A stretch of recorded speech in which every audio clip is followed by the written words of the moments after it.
Um, okay. Can I ask, where are we? Go to gallery. Here. Can I ask Anita Howard? Hello, Max. Hello, Maria. I heard. Hi. Oh, that's. Hi. Anita, where are Sorry, you? Moses. Oh, there you are. Well, Yeah. Sorry, Moses. There's a lot of interference. okay. Well, the only thing that we can do, as far as I know, unless somebody has a. Is everyone muted? Yeah, everyone muted. But most people are muted. I can mute Nula now, or Nula can mute herself. And I can mute myself in a minute. Anita, would you like to speak to us and tell a tale? Spooky or otherwise.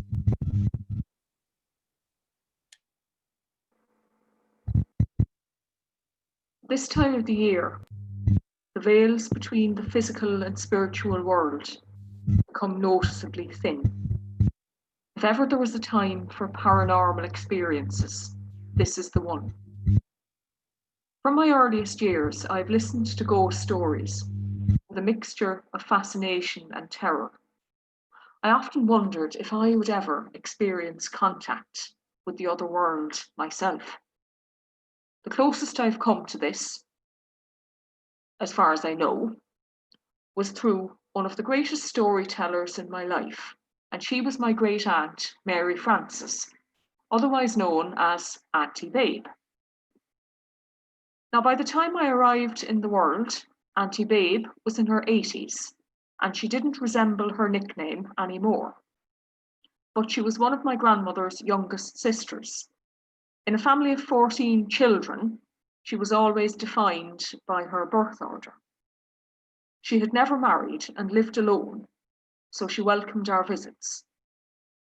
And at some point, the cups and saucers would always come out, and my mother and I would be given permission to go into the kitchen and prepare a pot of tea. I didn't see this as hospitality. It was the lead up to the main entertainment, when Auntie Babe would demonstrate her mastery over the powers of fate.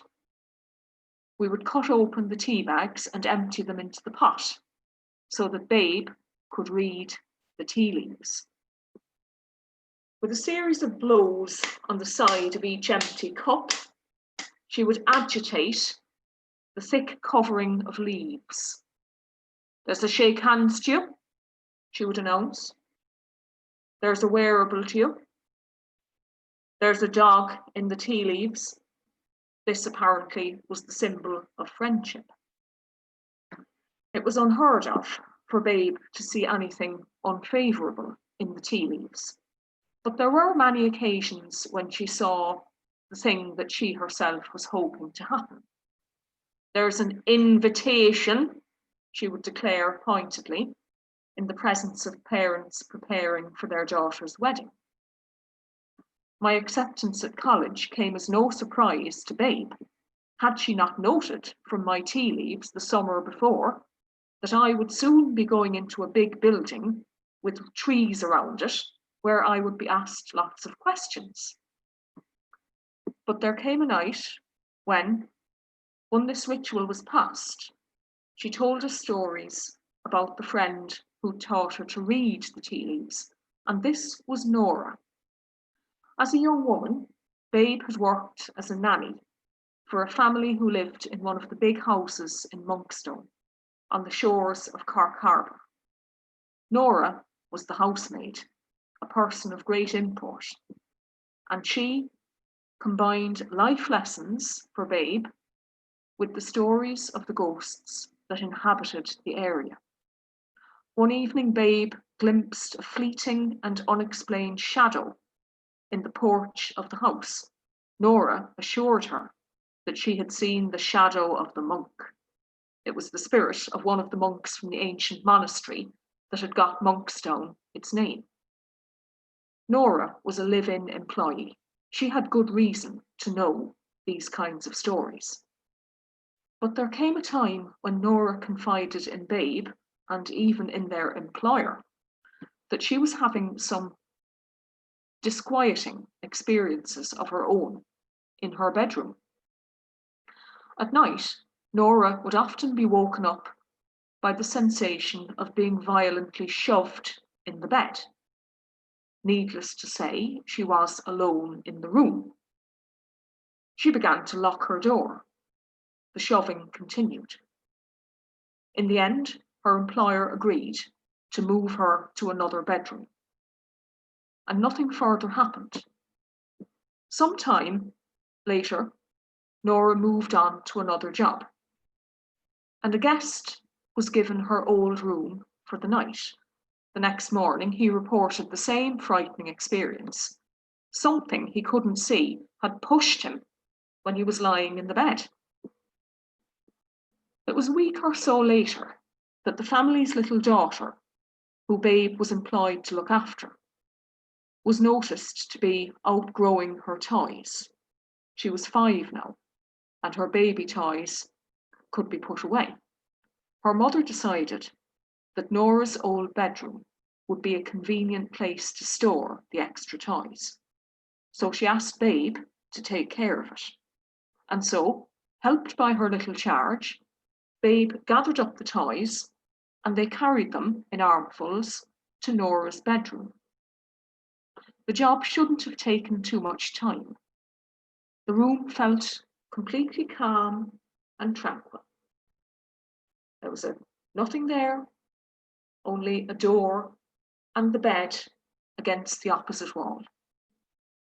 Babe almost forgot the stories, and to ensure neatness, they piled the toys on the bed. It was when Babe leant over the bed to straighten something she'd just placed there that it happened. And years later, my heart turned over, just as hers must have done, only hearing her describe it. The next thing, she said, I was caught and swung. Something that she could not see but felt caught her round the waist and literally swung her off her feet in one jerk in the direction of the bedroom door.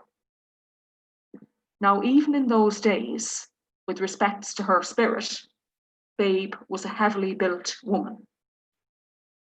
Suddenly, she was at the opposite end of a not small room without any idea of how she'd got there.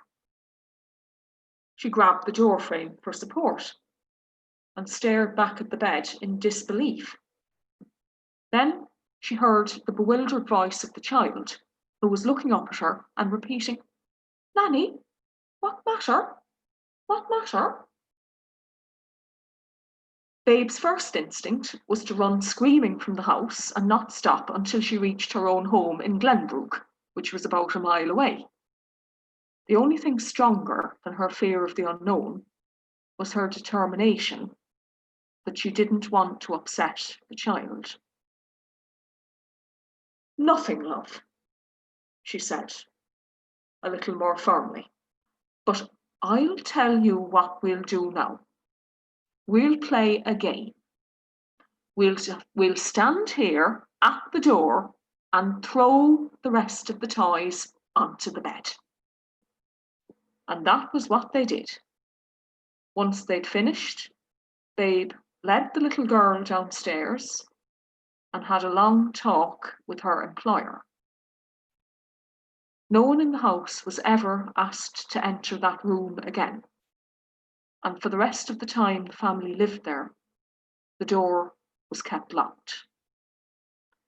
In later years, the little girl, now a young woman, visited Babe in her home in Passage.